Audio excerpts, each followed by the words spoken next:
কথাটা আজও আমি কাউকে সহজে বলতে পারি না, কারণ আমি জানি এই গল্প শুনে অনেকেই হয়তো বলবে এটা বানানো, এটা অসম্ভব, এটা কুসংস্কার।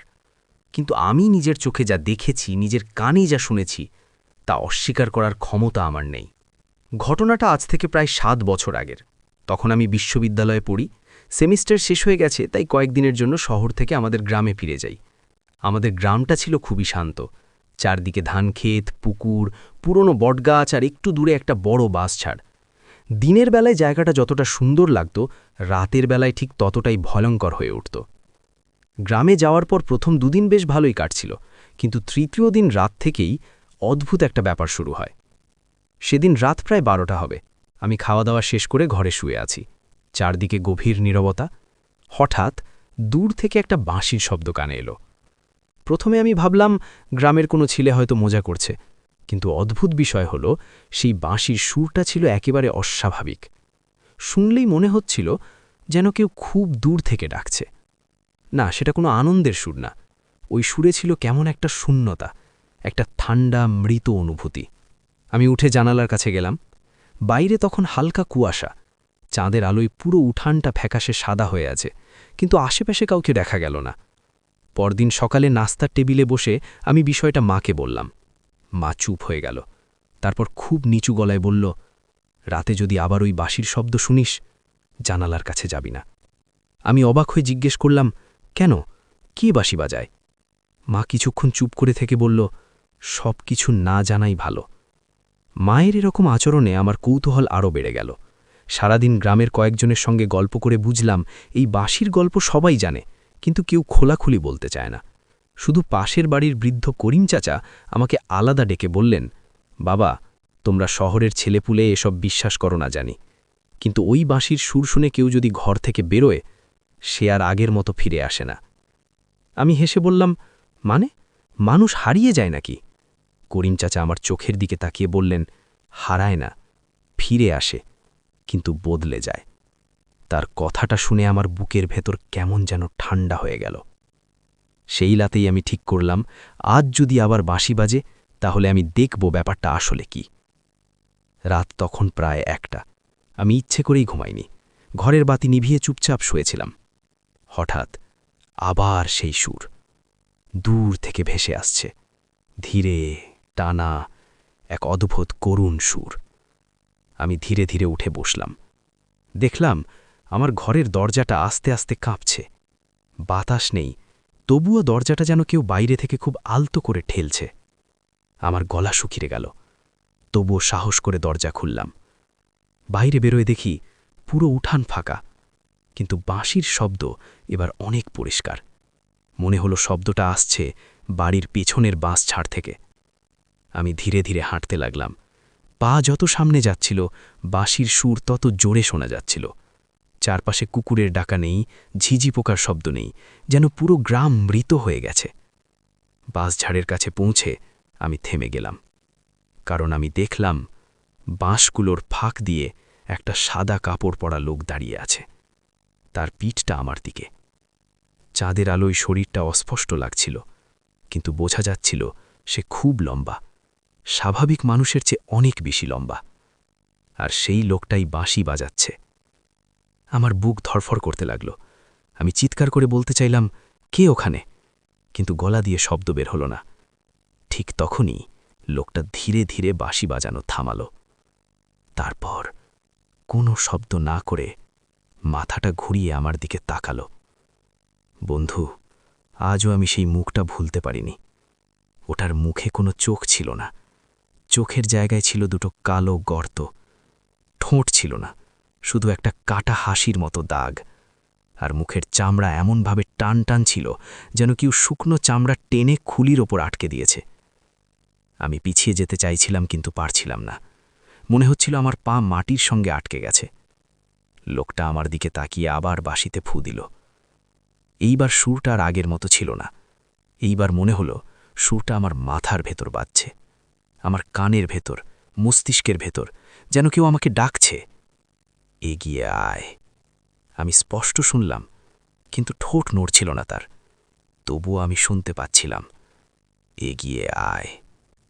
আমি বুঝতে পারছিলাম আমার শরীরটা নিজের নিয়ন্ত্রণে নেই। ধীরে ধীরে আমি সামনে এগোতে লাগলাম। বাঁশঝাড়ের ভেতর যত ঢুকছিলাম চারপাশ তত অন্ধকার হয়ে যাচ্ছিল। হঠাৎ আমি খেয়াল করলাম আমার চারপাশে শুধু সেই এক লোক না, আরও অনেকগুলো ছায়া দাঁড়িয়ে আছে।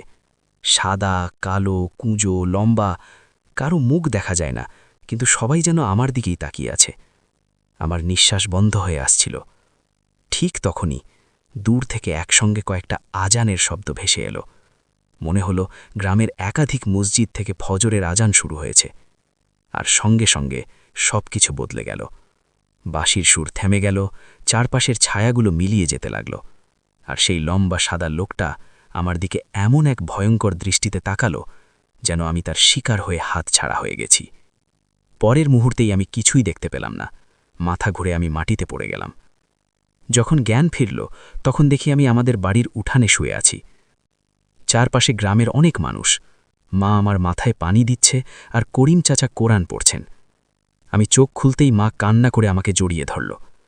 পরে জানতে পারলাম ভোরের একটু আগে আমাকে বাড়ির পেছনের বাঁশঝাড়ের সামনে অজ্ঞান অবস্থায় পাওয়া গেছে। আমার পায়ের অবস্থা দেখে সবার গা শিউড়ে উঠেছিল, কারণ আমার দুই পায়ে কাদার ওপর অদ্ভুত চিহ্ন লেগেছিল। এটা মানুষের পায়ের ছাপ নয়, বরং মনে হচ্ছিল কেউ উল্টো পায়ে হেঁটেছে আর আমি তার পেছন পেছন গেছি। সেদিন দুপুরে করিম চাচা আমাকে পুরো গল্পটা বললেন। অনেক বছর আগে ওই বাঁশঝাড়ের জায়গায় ছিল একটা পুরনো কবরস্থান। সেখানে এক লোককে নাকি গ্রাম ছাড়া করে মারা হয়েছিল। লোকটা ছিল বাঁশিবাদক। রাতে নদীর ধারে বসে বাঁশি বাজাত, কিন্তু গ্রামের মানুষ বিশ্বাস করত তার বাঁশির সুরে মানুষ বশ হয়ে যায়। একদিন একটি শিশুর নিখোঁজ হওয়ার পর সবাই দোষ দেয় সেই লোকটার ওপর। তাকে ধরে মারধর করে আর সেই বাঁশঝাড়ের কাছে ফেলে রেখে যায়। লোকটা নাকি মরার আগে একটাই কথা বলেছিল, আমার সুর যাকে ডাকবে সে ফিরবে, কিন্তু আর আগের মতো থাকবে না। আমি থর থর করে কেঁপে উঠলাম, কারণ সেই ঘটনার পর থেকে আমি নিজেও বদলে যেতে শুরু করেছিলাম। প্রথম কয়েকদিন আমি ঠিকঠাক ছিলাম, কিন্তু তারপর প্রতি রাতেই ঘুমের মধ্যে বাঁশির শব্দ শুনতাম। কখনো জানালার পাশে, কখনো উঠানে, কখনো একেবারে কানের কাছে। মাঝরাতে মা আমাকে কয়েকবার দরজার কাছে দাঁড়িয়ে থাকতে দেখেছে। একদিন তো নাকি আমি দরজা খুলে বাইরে চলে যাচ্ছিলাম। মা না জাগলে হয়তো সেদিন আমি আবার চলে যেতাম। সবচেয়ে ভয়ঙ্কর ঘটনা ঘটেছিল এক সপ্তাহ পর। সেদিন রাতে আমি হঠাৎ ঘুম ভেঙে দেখি আমি নিজের বিছানায় নেই। আমি দাঁড়িয়ে আছি সেই বাঁশঝাড়ের সামনে। চারপাশে ঘন কুয়াশা, আর ঠিক সামনে সেই সাদা অবয়ব দাঁড়িয়ে আছে। এইবার তার হাতে বাঁশি নেই। সে ধীরে ধীরে আমার দিকে হাত বাড়ালো। আমি দেখলাম তার আঙুলগুলো মানুষের মতো নয়, অস্বাভাবিক রকম লম্বা, কালো, শুকনো। সে ফিস ফিস করে বলল, তুই একবার আমার সুর শুনেছিস, এখন তুই আমার। আমি মরিয়া হয়ে দৌড় দিতে চাইছিলাম, কিন্তু পা নড়ছিল না। ঠিক তখনই আমার গলায় ঝুলে থাকা ছোট্ট তাবিজটা গরম হয়ে উঠল। এতটাই গরম যে আমার বুক পুড়ে যাচ্ছিল, আর সঙ্গে সঙ্গে সেই লোকটা এক বিকট চিৎকার দিয়ে পেছনে সরে গেল। আমি সুযোগ বুঝে দৌড়ে পালালাম। কিভাবে বাড়ি ফিরেছিলাম সেটা আমার মনে নেই। পরদিন সকালে সিদ্ধান্ত হলো আমাকে শহরে ফিরে যেতে হবে। গ্রামের মসজিদের ইমাম সাহেব এসে কিছু দোয়া পড়ে দিলেন। তারপর বাবা নিজে আমাকে শহরে পৌঁছে দিলেন। শহরে আসার পর ধীরে ধীরে বাঁশির শব্দ কমে গেল। আমি ভেবেছিলাম হয়তো সব শেষ, কিন্তু না, সব শেষ হয়নি। আজও মাঝে মাঝে গভীর রাতে, যখন পুরো শহর নিস্তব্ধ হয়ে যায়, আমি জানালার বাইরে তাকিয়ে থাকি, আর খুব দূর থেকে, খুব ক্ষীণভাবে আমি সেই বাঁশির সুর শুনতে পাই। 2 বছর আগে গ্রামের এক ছোট ছেলের নিখোঁজ হওয়ার খবর শুনেছিলাম। লোকজন বলে সে মাঝরাতে ঘর থেকে বেরিয়ে গিয়েছিল। কেউ নাকি দূর থেকে বাঁশির শব্দও শুনেছিল। আমি আর কখনো সেই গ্রামে যাইনি, কিন্তু মাঝে মাঝে মনে হয় ওই জিনিসটা আমাকে এখনো ছাড়েনি। হয়তো সে অপেক্ষা করছে। হয়তো কোনো এক মধ্যরাতে আমি আবার সেই সুর শুনব, আবার জানালার বাইরে তাকাব, আবার দেখতে পাব বাঁশঝাড়ের অন্ধকার ফাঁক দিয়ে একটা সাদা অবয়ব দাঁড়িয়ে আছে, আর তার ঠোঁটবিহীন মুখে সেই একই শুকনো হাসি। যদি কোনোদিন গভীর রাতে দূরে কোথাও বাঁশির শব্দ শুনতে পাও, তাহলে ভুলেও বাইরে যেও না, কারণ সব বাঁশির সুর মানুষ বাজায় না। এমন আরও ভয়ের গল্প শুনতে চ্যানেলটি সাবস্ক্রাইব করে পাশে থাকুন।